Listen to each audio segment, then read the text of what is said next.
Hello, my name is Javier Echarri. I'm moderating a little bit the advisory board panel of the FAME program of the EU. We've gone a long way already. We've progressed quite a little bit in the discussions today. We just recognize that there is a very complex matrix. But let me explain a little bit. We start from the point that there's a generalized recognition that the creative industries are going to be absolutely fundamental for the renewal of the industrial tissue, the economy in Europe particularly, and that it has an incredible impact on jobs, in wealth creation, welfare overall, etc. We also start from the point and ascertain that today we're living in a very inefficient landscape in the way these companies are being financed. Meaning, on the one hand, the creative industry subset is recognized in the political world, but the actual business world and the actual investor world doesn't recognize it as such.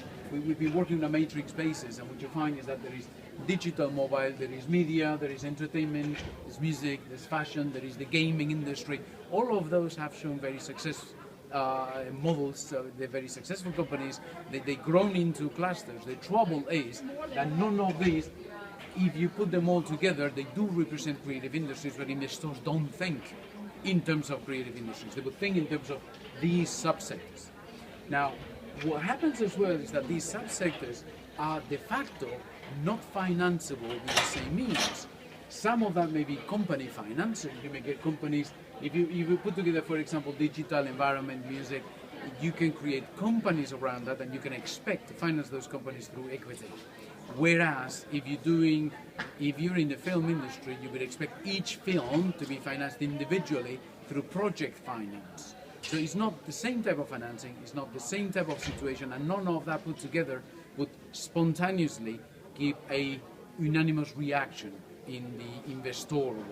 So you have to split all that, and we ended up with a broad matrix of the different areas that you have to look at. So you have to look at the subsectors on the one hand.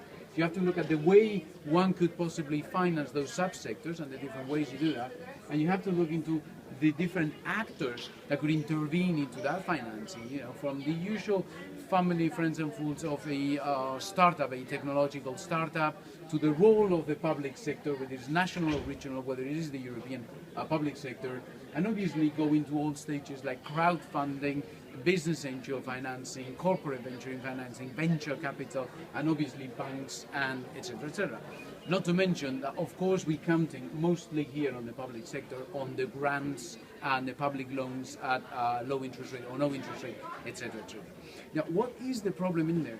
That this is a three-dimensional matrix. Finding the way you approach all of these with a one-size-fits-all solution is absolutely not going to work. So we need to find specific ways in which these can happen, specific ways in which we believe the market itself will solve some of that financing, and other ways in which we believe that the public sector will have to intervene in order to cover market gaps that are necessarily going to be in this matrix, because we do see them here when we look at the companies that have been presenting the projects and so on. Well, we do recognize that they're not going to work without some public intervention. Now, solving that matrix is going to be our next step.